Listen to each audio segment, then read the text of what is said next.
Have you visited the Elmhurst Public Library lately?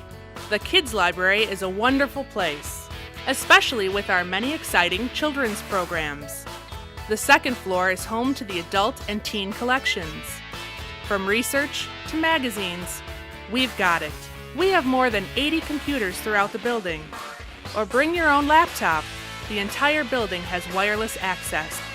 Need a quiet place to study? Try our silent study rooms. Book one of our spacious meeting rooms for your group. Our convenient book drop and drive-up window make picking up and returning library materials a breeze. And don't forget, EPL is open 24/7 online at elmhurstpubliclibrary.org.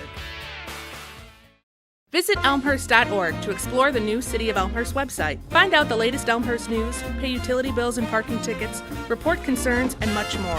Elmhurst.org is an ideal way to discover what Elmhurst offers your business, your family, your life.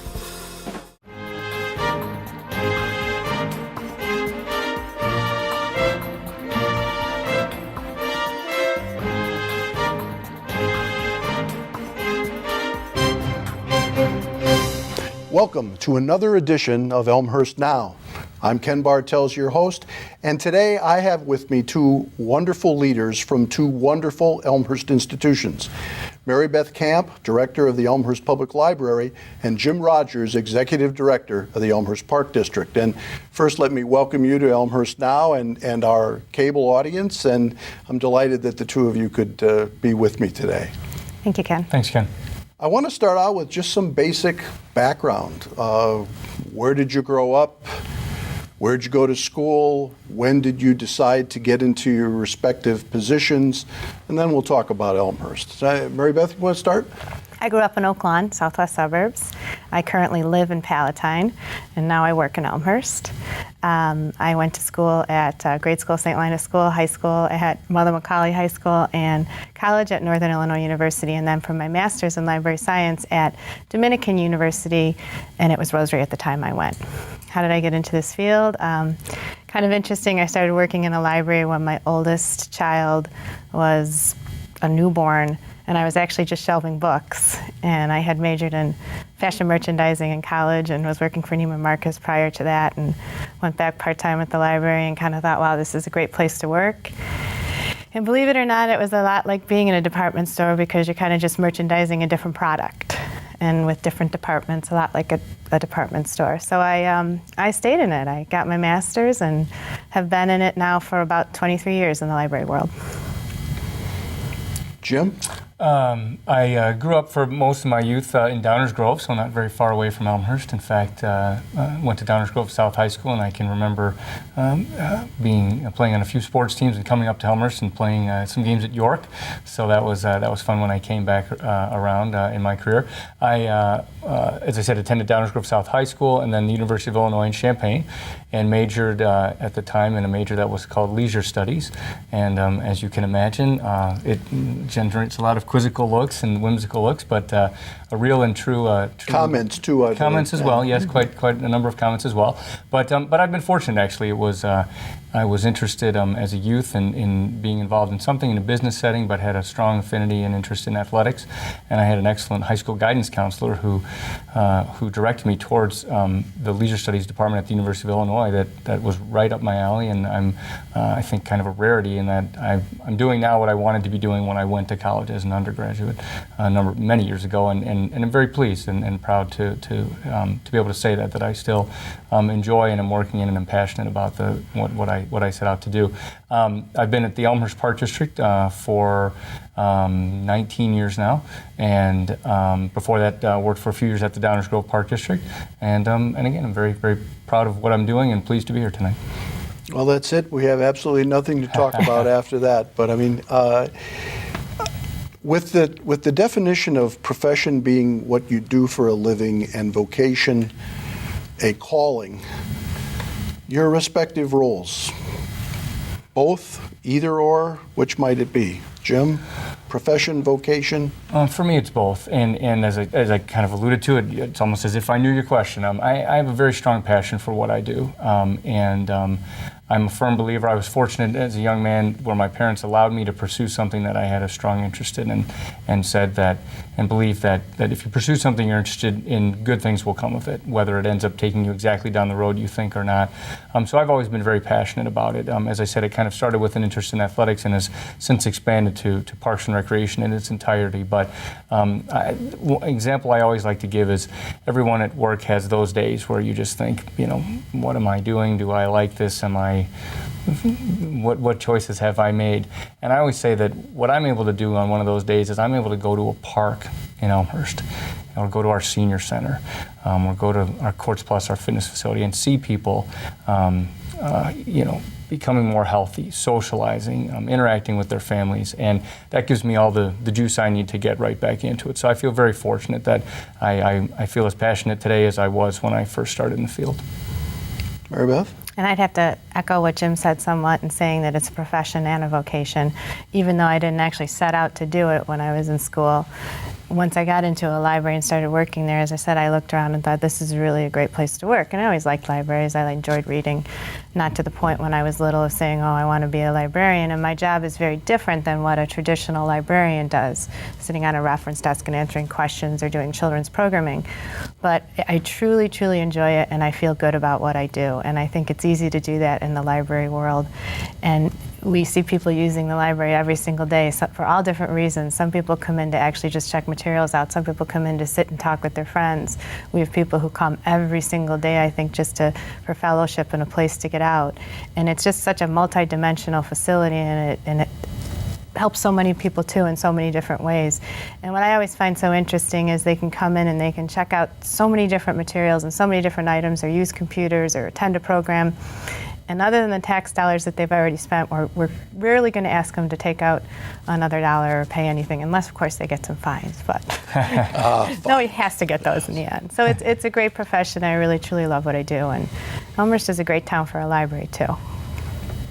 Well, that's an interesting segue, because in Elmhurst, both of your institutions are very highly regarded, seriously interactive with the community, with the public, if you will, and also highly recognized by your peer associations, national, statewide, what have you.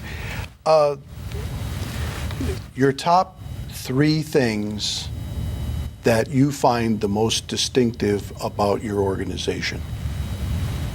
Give you just a couple seconds, because there's more than three, I know, but kind of interested in what comes out first. Mary Beth, you want to start? I think I said it previously, but Elmhurst is the perfect town for a library.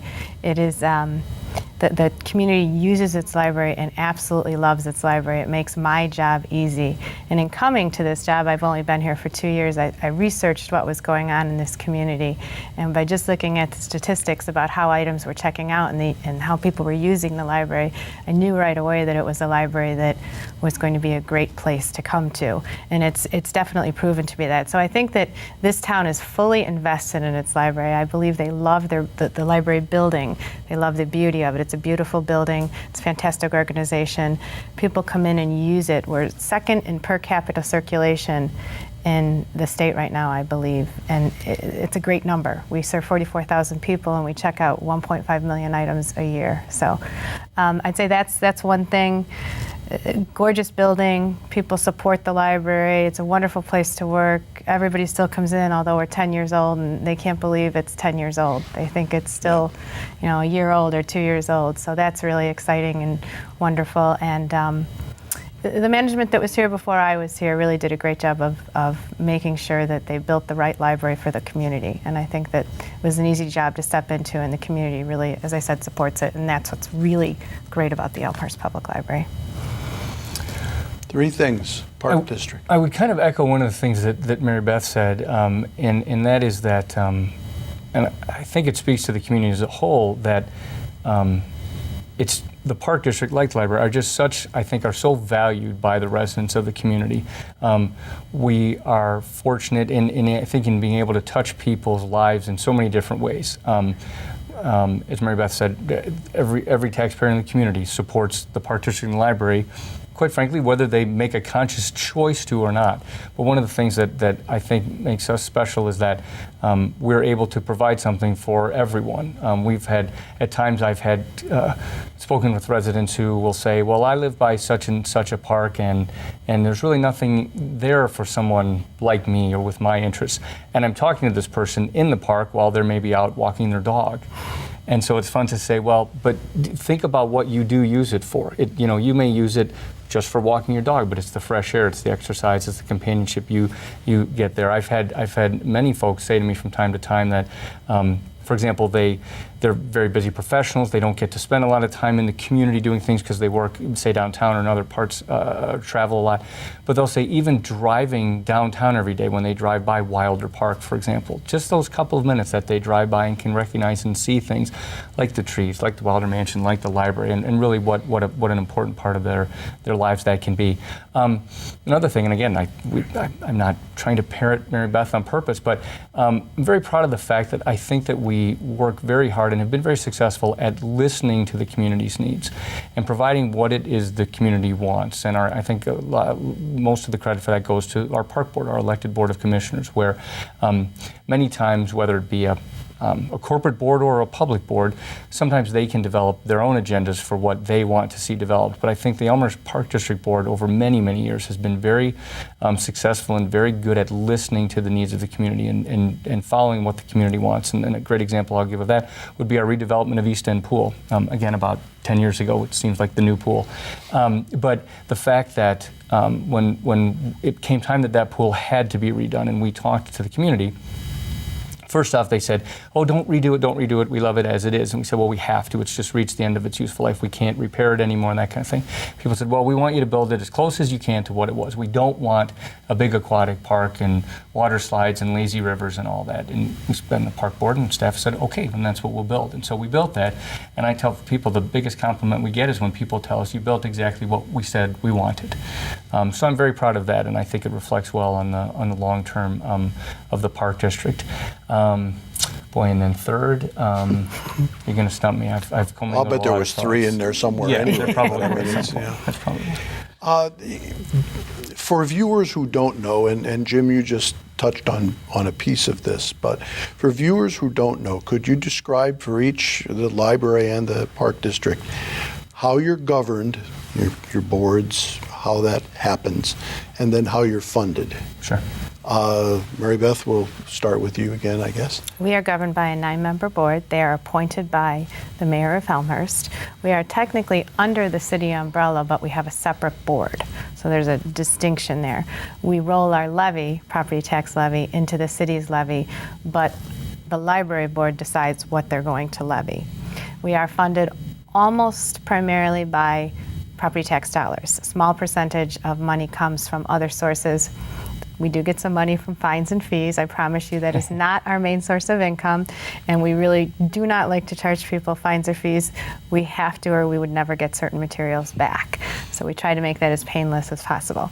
But that is not a major sourse of our funding at all. I was going to say, what's an average fine? Come on. 10 cents an item, but I will tell you we take in about $90,000 a year in fines, but our budget is much larger than that, so it's a very small percentage. And again, we don't like to take those dollars, and we will work with whoever we can work with. So anyway, so most of our money does come from tax dollars. You know, it's interesting here in Elmhurst, we do get some substantial donations from community members, once again, who really support their library. That's been a different experience for me than the other two libraries I was at before. Not that they weren't supported by their community, but there's just something about this library here and the way its community loves it. So we have certain funding coming from, there were a couple of members of the community who actually left money to us and started funds, and then we have donations every year that make up a small portion of our funding. So, but primarily by property tax dollars. Mm-hmm.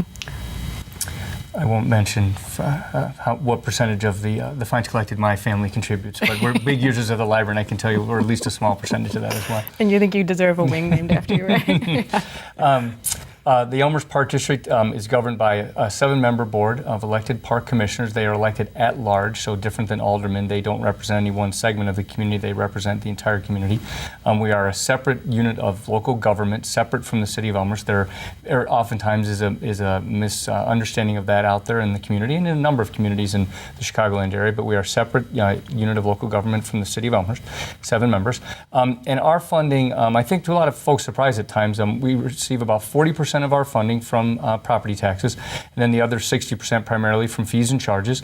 And those are everything from fees that folks pay for memberships to Courts Plus, to golf at Sugar Creek Golf Course, and to participate in certain of our recreation programs. We offer a wide spectrum of services, and fees and charges go along with those accordingly. We have many community events that are free and open to the entire community, and then other programs for which we charge fees as well.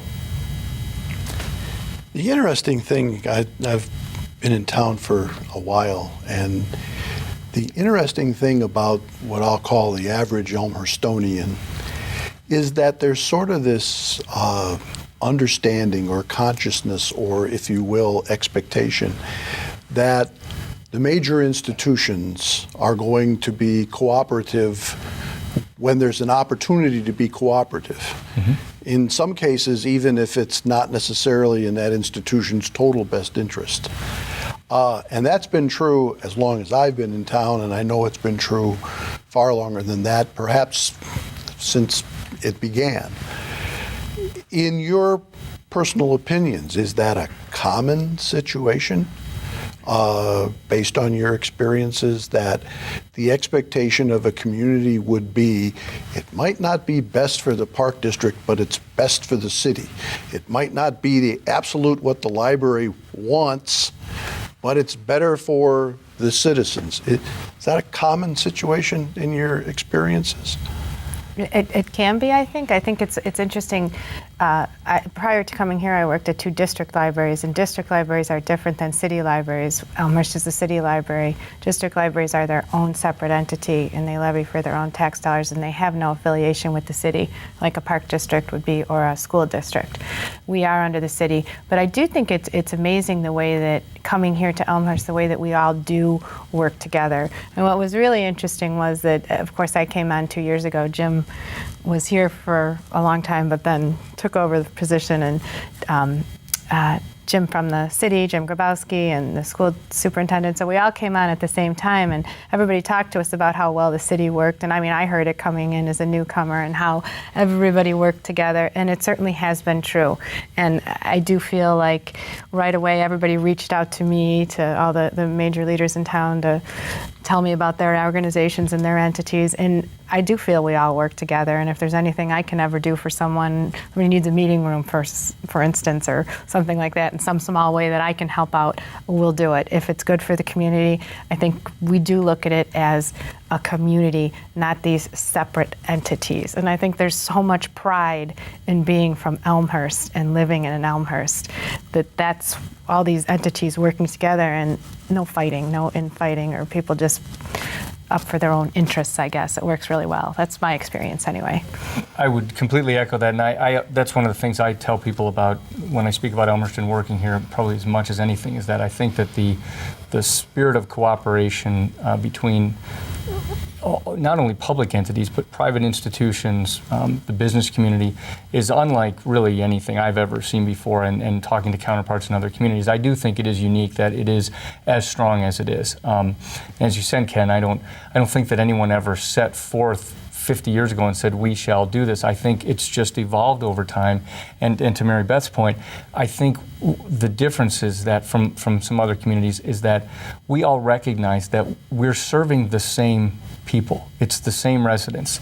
And it's not library users, and then there are park district users, and then there are folks who have their kids in the schools. Though they are those things, but they're all the same people. They're all the same households. And so I definitely really do believe that that's the fabric of what makes Elmhurst what it is those ties and those connections between all, and the recognition that we're all serving the same folks. And if it's best for all, it's best for all. And if it's possible to be able to make that work, then that's what we all want to try and do. Absolutely.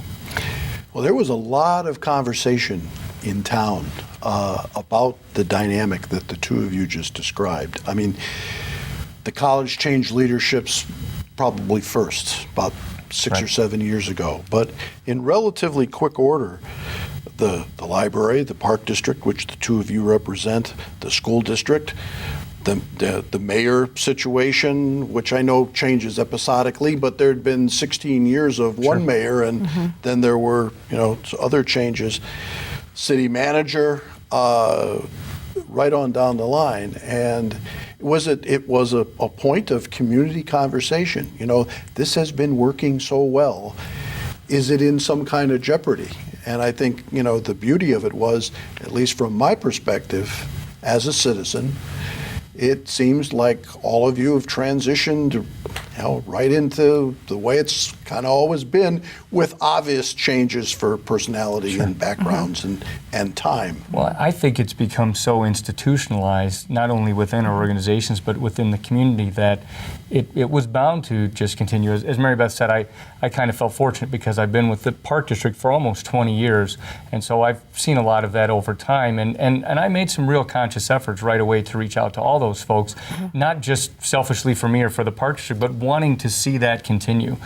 And was very pleased as I met each one of the new folks as they came in, that everyone really already understood that and had that top of mind. And I think even when I would imagine for Mary Beth too, when Mary Beth came in and got the lay of the land, found that there are so many, in a good way, connections already there that it would be foolish to say, well, we're not going to do that anymore. You wouldn't be her organization wouldn't be what it is, and nor would ours if we did that. So I would imagine as she came in and got the lay of the land and the new city manager and such, that just said, wow, this is great. And at times, hopefully, it's that we don't have to do as much on our own because we are working together.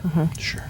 I think also what I felt coming here right away too, as an outsider coming in, was that there, as I said before, there's so much pride in Elmhurst residents living in this town and what we're doing and our jobs, and I get this from every single person that I've met that's in charge of one of these entities we're talking about, is that they're trying to create that quality of life and keep that quality of life in Elmhurst going. It becomes almost a competition where somebody says to me something about a library in a neighboring town, I have to say, oh, no. No, you don't know Elmhurst, I mean, so, and it's like that with the entire town. You're looking at all these different structures that are set up and these entities, and they're also so wonderful from the city on down, that it makes this place a great place to live. And I think everybody's fully invested in keeping that going and furthering it. We're going to take a short break right now, but when we come back, and you can be thinking about it, I'll ask both of you, what's a normal day for the two of you? You're watching Elmhurst Now, and we'll be right back.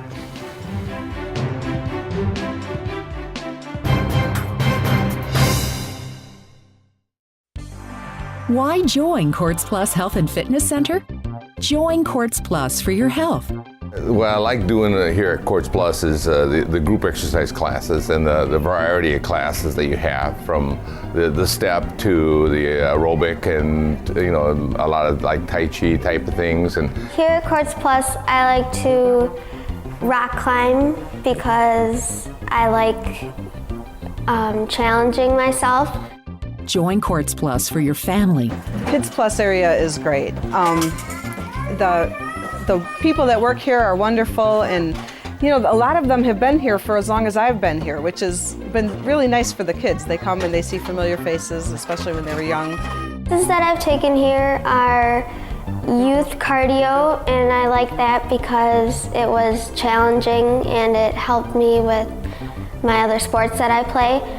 Join Quartz Plus for your convenience. Quartz Plus is a very convenient place to come to. It's easy to get to. It's got great parking. It's centrally located. It's near the expressway. It's got a lot of activities that you can go to. The classes are always changing. There's always a different class you can try. There's something new. And if there's something you really like, you can really get into it for an extended period of time. Number one reason is health. Very important that I stay in shape, and I think energy creates energy, and it's I'm looking at the class behind me. I wish I was in there right now. It's a good workout. Courts Plus is a community facility offering quality health and fitness amenities, such as a 75-foot indoor pool, 6 indoor tennis courts, an indoor climbing wall, an indoor jogging track, a free weight training area, advanced exercise equipment, and many other state-of-the-art features. Call 630-833-5064 for your tour of the facility and for membership information. Courts Plus Health and Fitness Center. The members speak for themselves. There are several thousand collisions involving trains each year, which result in over 1,000 injuries and several hundred deaths. A majority of these deaths occur when someone is struck by a train while trespassing on railroad property. Remember, railroad property is private property. Trespassing along railroad property is not only against the law, it's very dangerous. Avoid taking shortcuts. The only safe place to cross railroad tracks is at a designated crossing. Don't get caught dead on the tracks. Stay off, stay away, stay alive.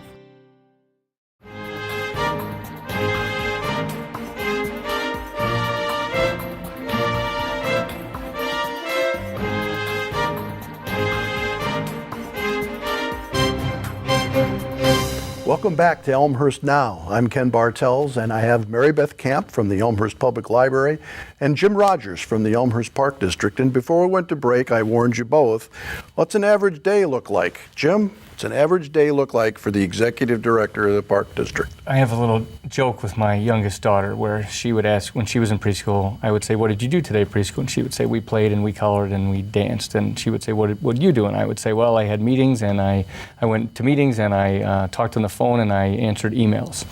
Now, that's not very, dance? that's not, that's the point. I don't get to do a lot of dancing. It doesn't sound very glamorous, and I think Mary Beth will probably say similar things, but as an administrator, you do spend a lot of your time doing that. You're trying to, I think, provide the resources for your staff to do their jobs, your staff who are closer to the people, to put it that way, whether it's our instructors or our folks working at Courts Plus, at our senior center, for example. So it's working to provide those resources, working to build those relationships in the community, and then also working with with our elected board as well, and making sure that they have the information that they need to be making quality policy decisions. So again, it doesn't sound very glamorous, but I'll harken back to what I had said earlier about I can always go to a park, I can always look out the window and be reminded of why it is I'm sort of pushing those papers. So I think the further along you move in your career, maybe the further away you come from that interaction all the time with the customer, but you're still, as I said, trying to be there to provide those resources to make sure that can happen. How big's your overall staff? Round numbers. Sure, we have 75 full-time staff at the Elmhurst Park District, and at the height of the summer season, when we're fully staffed up with part-time and seasonal staff, we can get up to between 700 and 800 people, which is, I think, surprises folks. But between outdoor swimming pools and summer camps, Courts Plus having a number of staff, particularly part-time staff as well, we've got a fairly large staff. Aside from signing all those 10-cent fines, Mary Beth, what's your normal day look like, if there is really such a thing? Lots of reading books. No, I'm kidding. No, I don't do a lot of reading books on the job. Anyway, I always consider it a good day when I get over those tracks. So I'm coming from Palatine, when I make that train and I don't get stopped. Sure. But anyway, we start our day, and it can be, like Jim said, you never know what one day is going to be like compared to the next day. Oftentimes you do have scheduled meetings and we're working with our board, we're working with our staff, of course. Right now we're in budgeting time because we're in this new budget cycle with the city, and so it's budgeting time, which is always an interesting time of year. But then there's any kind of anything can come up. Sometimes I'll get a call out to the welcome desk and a patron will want to speak to me. Sometimes there's something going on upstairs that I need to be overseeing or listening to. So it just depends on what goes on, and it's varied. My day is always varied. You never know what's going to happen, but I think what's most important is that you're there as the leader. You're there, you're in your place, and you handle whatever comes along as it comes along. Of course, like I said, we have scheduled things, meetings and things like that, and budgeting time and policy writing and emailing back and forth, general stuff like that. But it's a lot of, you never know what's going to come up, and you roll with whatever it is. And it's great sometimes when I do have those patron interactions to hear what the patrons are saying, and oftentimes I'll just be out walking around or looking at what's going on out in the lobby area, and patrons will come up to me, or I've gotten to know certain people who come in every single day now, which is kind of neat. Sure. You can say hello and you recognize people, and so it's all kinds of different things. I introduced, when we began, I introduced you both as leaders, which you most certainly are, but what kind of leadership skills or attributes do you see in yourselves that lend you to be the leaders of rather large teams? Having built and managed teams myself, I know that takes time and creative thought, and I'm just interested in how you approach that leadership role within your organizations. I'll start. I think the most important thing in being a successful leader is it's a cliche, but it's walking the walk, and really your folks knowing that you're not going to ask them to do something or make a decision or be involved in something that you yourself aren't willing to be a part of. So I think that's very important. Mary Beth talked about being there, and there's being there physically, but then there's also being there figuratively for your folks. And I think that's really the biggest part of it. And I also think that the workplace has changed over time, and certainly moved to a shift where it's a much more participatory place than it used to be with staff. And I enjoy that a lot. It's been a conscious decision on my part that I work very hard to try and push decision making down and out to our folks, and have folks, as many folks as possible, be engaged. Mary Beth again is talking about budget, and we're in budgeting time as well. And I want folks who are going to be responsible for carrying out the budgets in our next year to have a real say in developing those, because I believe that leads to greater motivation and greater results from your folks if they're involved in the process of putting it together. So I'd really say, being there, being present, kind of walking that walk, and I take a participatory style as well. Mm-hmm. And definitely, again, I would echo most of what you said, and I think it's so important, I guess, as a leader of a large organization, to not micromanage your staff at all. I think we have to be big picture people. I believe in that strongly, and I think that's what makes a great organization. I have a fantastic department head staff that's right below me, and I like to say working with people in libraries is really easy. They're mostly all very smart. Well, they are very smart people, very conscientious people. It makes my job really easy. And then below them, we have our other staff members. I also like to really keep an open door policy. Come in whenever you want, from any staff member all the way on up. It's not just my department head level staff. And I like to be seen. I like to go out. I actually work a public desk one morning a week for 2 hours. I work the kids' desk because I was back in the day when I was part-time in this field, a children's librarian. So that's really fun. I get to work along with staff, and it's really actually nice to see patron interaction out there too. So it gives me a whole new, I've done that work before, but it's really nice to do it here and to get to know our community more and to get to know our staff more. So I just think I guess what I would say, not micromanaging. I really believe in my people. I think they're great. Come to me with ideas, tell me what you want to do. We love to support a creative workplace. Lots of change going on, but communicate that change to your staff. Make sure they know that everything's going to be okay. We're going to make mistakes along the way. Everything's not going to be perfect, but that's okay. We're not doing brain surgery in the library, and it's a really nice area to be able to create and do in a safe environment, and I think most of my staff feels that way. I hope they do. Yeah, you have books on brain surgery, though. We do have books on brain surgery and all kinds of other things. You probably could do it there if you had the equipment. Possibly. What kind of interaction do you and your staff have with other libraries inside Elmhurst, the high schools and the grade schools? What kind of interaction exists there? We have staff members who are specifically assigned as school services librarians, and they work closely with the school librarians at both the public and the private schools to make sure that we're in tune with what's going on in the schools as far as curriculum goes, so that we can provide the support books for their curriculum. They do a unit every year on the states, and we need to make sure we have enough state books in. For instance, there's all the summer reading lists that come out with both York and all the public schools and the private schools. They give us those lists. We make sure we have multiple copies of all the the books. We make sure that when those kids come in, they know where to find them. We actually put them aside. If teachers call us and tell us what kind of an assignment they have, we can put books aside for them. So we work very closely with the schools. And I think at any time we can exchange ideas. It's really interesting in the library world, and I'm sure it is in the Park District world too, but of course we don't compete with each other. So we share ideas. It's not like we're trying to keep our ideas to ourselves because we want to be more successful, even though we do want to be more successful than everyone else. But we share so many ideas, and I think that's true among the school libraries and in this community, of course. I've even, worked with or talked with people from the museum and the different library that they have there, and working with them, and we do some programs.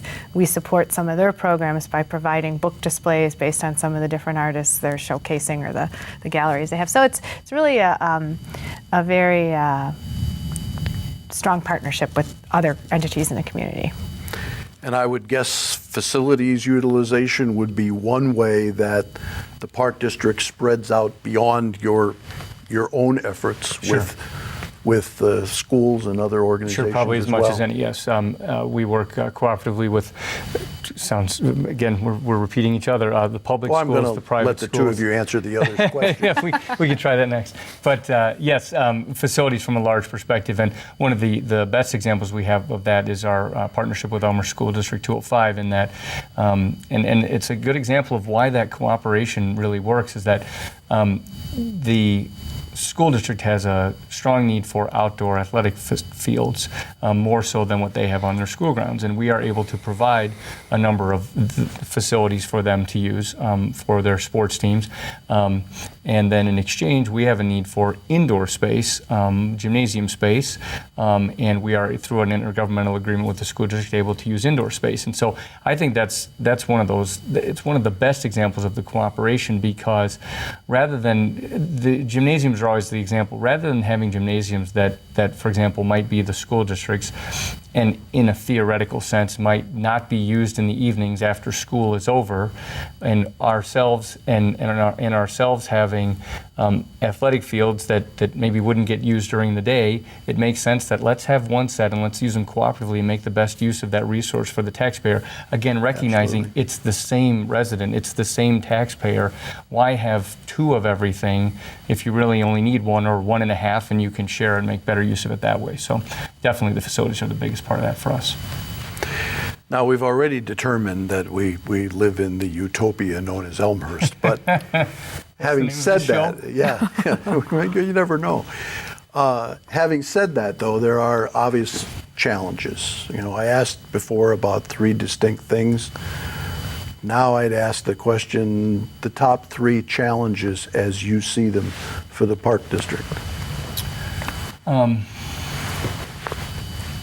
I think probably the top challenge for the Park District is continuing to meet the community's needs and the community's expectations, and balancing that with the community's desire and willingness to fund that, and that's I think an ongoing day-to-day challenge for us and for most public entities nowadays.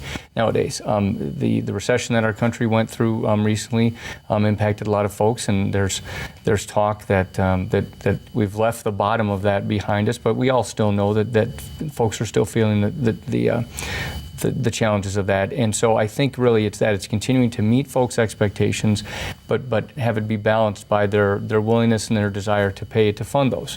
And so I think that's a big challenge.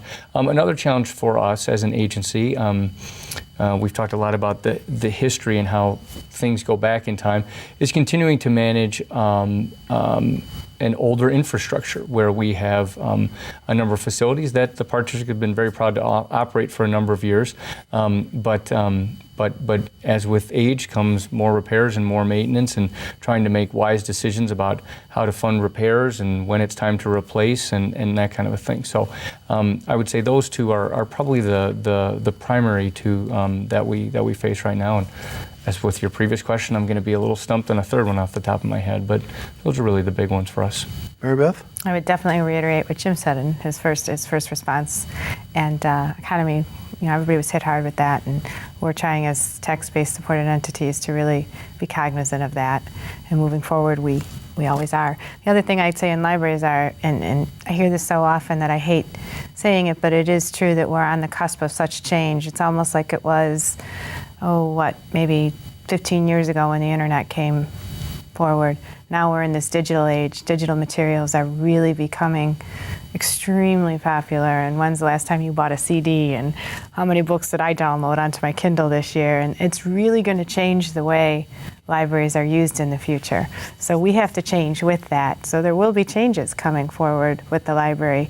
And we're already implementing some of them and buying digital book databases and downloadable music databases and things like that. But there's going to be changes in the collection, because who knows what's going to happen to that DVD collection within 5 years? Who knows what's going to happen to the CD collection within 5 to 10 years? And people are using more and more digital materials and reading more digital books. Not that we won't have books, not that we won't have some DVDs and CDs and things like that, but the collections probably won't be as large as they are. And we all know that libraries aren't used the same way they were years ago. People aren't coming in asking hardcore reference questions anymore, or research questions. People go to Google. Now they're coming in and asking us questions about how to use their e-readers and which device is the best. So we're morphing into this different sort of an entity. Big demand now in libraries is meeting room space and study room space. It's incredible. I probably could have 50 small study rooms in that library and it might not be enough. People are using it more as a space now, and what we're hearing in the library world is collaborative workspace and creative workspace. And Elmhurst is going to have to move into that. So that's a big challenge for us, making sure that the community is aware that that's where the library is going. And I think what Jim said too, always making sure we're meeting the community needs, but then as the professionals in this industry, knowing what is going on out there in our field that the public, the general public, may not even be aware of.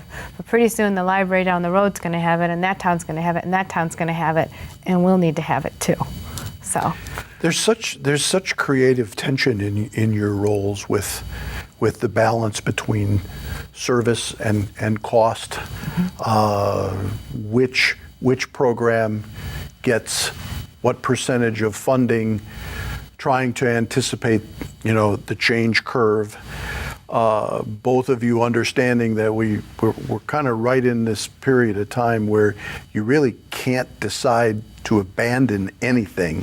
You sort of have to try and do it all, even if you see the trend line moving away from print to something else. It isn't like you can ignore that. That's got to be a particular challenge on a planning, from a planning format perspective. Mm-hmm. I think to one of the comments you made is interesting, because we've been talking about it a lot recently, and it is that notion of trying to be everything, and quite frankly recognizing and understanding that that's not, it's probably not possible, but it's also probably not really what your community wants, because when we look at from an individual's perspective of all of your choices of how you might recreate, there's A to Z, there's, I don't know, a million things you could do.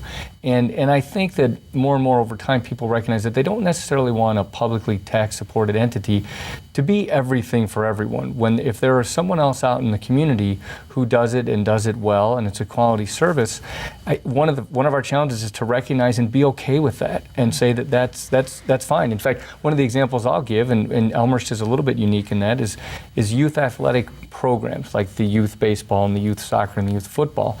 We, as a park district, we don't manage and offer those ourselves. They are volunteer parent-run organizations. We work very closely with those groups and we facilitate their use of athletic fields. So we provide the space and they run the programs. And it's been that way for a long time. I talk to folks in other communities and they can't believe that. They say, well, what do you mean you don't run the soccer program? I say, well, we don't. It's a parent-run organization and it works very well in this community.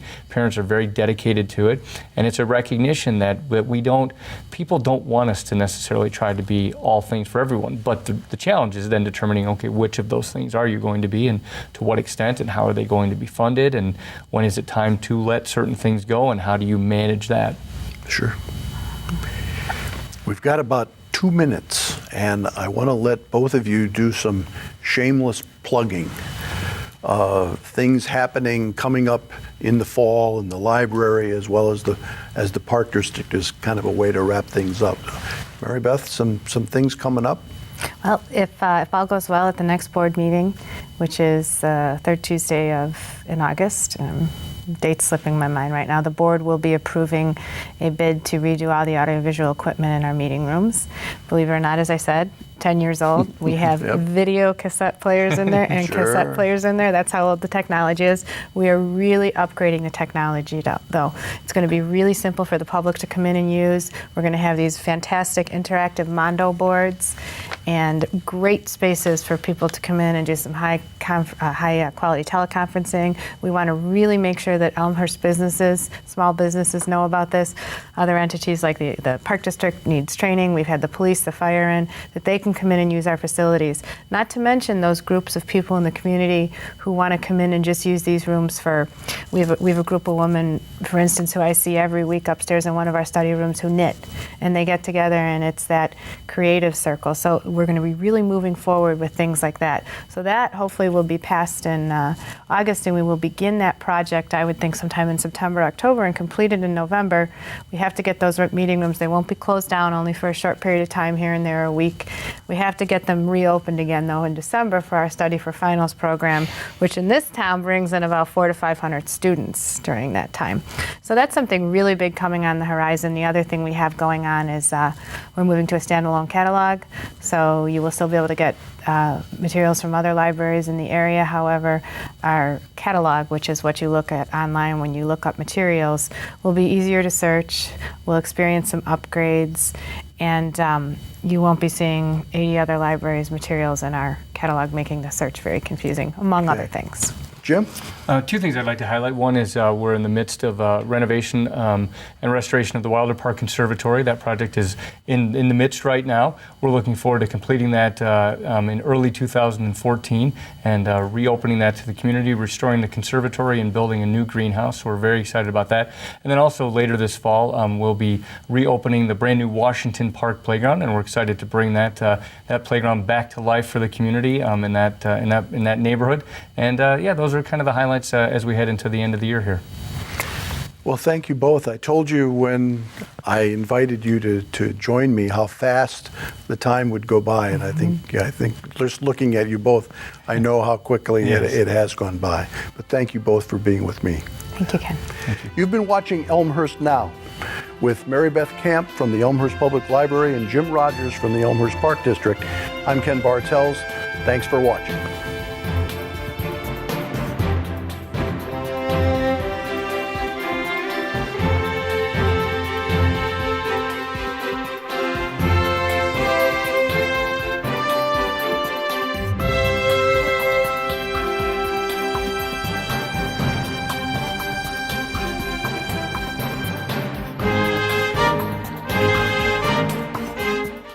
Hi, I'm John Quigley, President and CEO of the Elmhurst Chamber of Commerce and Industry. In these challenging economic times, it's imperative that our residents and businesses band together to not only shop Elmhurst, but buy Elmhurst whenever possible.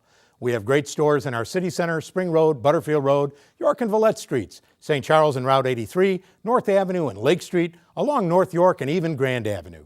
I ask for your help. Let's keep our tax dollars in Elmhurst. We live in some of the best communities in Illinois. We care about our neighbors. We work hard to preserve our quality of life. But there's something we forget about in Elmhurst. A river runs through it, and it's up to us to protect it. Our storm drains flow to Salt Creek, and that means our harmful waste does too. So try using fewer chemicals on your lawn. Avoid leaking fluids from cars. And grow native flowers and plants to absorb more rainwater. Don't muddy the waters. Do your part to clean up Salt Creek. This is no place for the Tour de France, and this is no place for NASCAR. But in everyday life, bicycles and cars do share the road. I'm Robbie Ventura. I spent 4 years riding with Lance Armstrong and the U.S. Postal Team. I've coached hundreds of cyclists who compete around the world, and I can tell you it's no accident when everyone gets where they're going safely. The key is to know the rules of the road.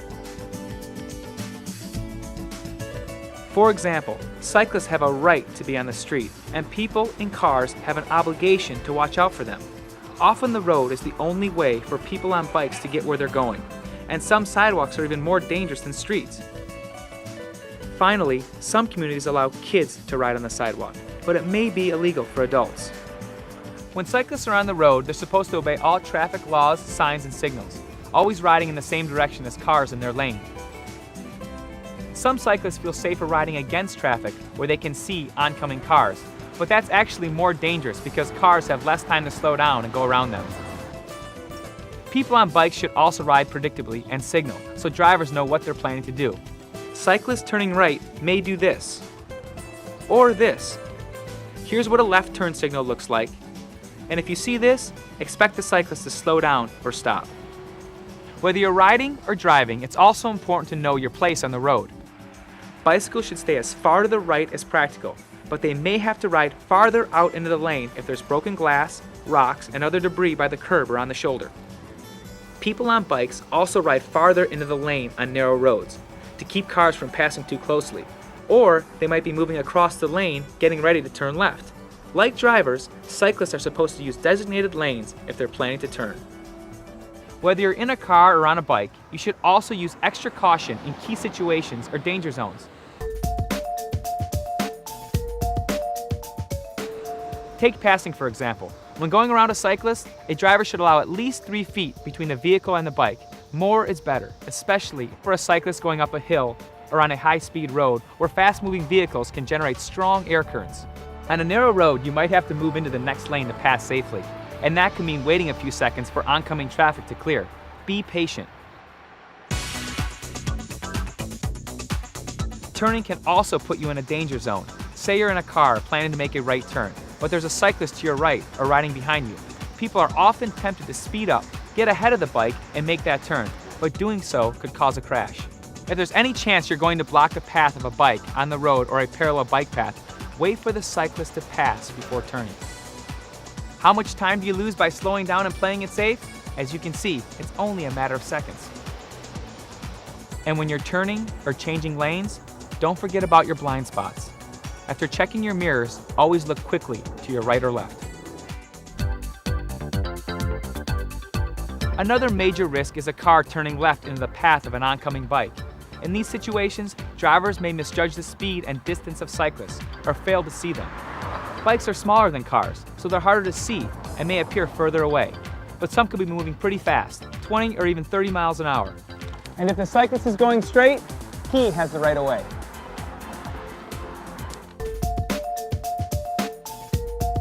Bike paths or sidewalks that run parallel with the road may seem like fairly safe places, but these too can be danger zones. A driver making a turn might be focused on the road and not see a cyclist traveling on the sidewalk or path until the last minute. Someone riding on a sidewalk or path in the opposite direction of a driver is even less likely to be seen. So in these situations, drivers should be extra careful, checking the sidewalk or path for cyclists or pedestrians. People on bikes should ride defensively. Watch for motorists making a turn and be prepared to stop. Another danger zone involves driveways or alleys. Drivers and cyclists often cruise right into the street, pulling out of a driveway or alley, looking for cars in the middle of the lane, but not for bikes or pedestrians on the sidewalk or on the right side of the road. And if you're only looking to your left for oncoming traffic, you won't see a cyclist coming from the other direction. You have to remind yourself every time to take it slow and look both ways before entering the road. Cyclists riding along parked cars are in another danger zone because drivers and passengers sometimes open doors. This happens so often, cyclists actually have a name for it, being doored. So if you're getting out of a parked car, always look over your shoulder to make sure no cyclists are coming. And cyclists may want to ride farther into the lane. One final danger zone is right behind the wheel or handlebars. You're blocking the road. I'm trying to get by here. You have to give me room. You have to wait a second. When you're on the road, conflicts can occur, and it's tempting to express yourself. But getting angry, hostile, or abusive doesn't help. And it can take you to places you never intended to go. Aggressive behavior can lead to criminal charges. Revving your engine, blasting your horn, yelling, or pounding on a vehicle can result in legal action against drivers or cyclists. The best advice for anyone on the road is to stay calm, exercise caution, be patient and courteous. Share the road, show respect, and always be on the alert, especially in those danger zones. When passing a cyclist, leave at least 3 feet between car and bicycle. More is better. Be patient when passing and when turning right. If there's any chance you'll block a bike in your lane, on the sidewalk or side path, slow down and wait for the cyclist to pass.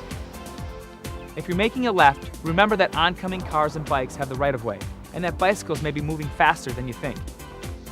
Don't forget to check your blind spots and to signal whenever passing or turning. Be especially careful when leaving a driveway or alley. Check the street and sidewalk in both directions for cars, cyclists, and pedestrians. And look for bikes before getting out of a car that's parked in the street. Finally, keep in mind that you're not in a race where NASCAR meets the Tour de France.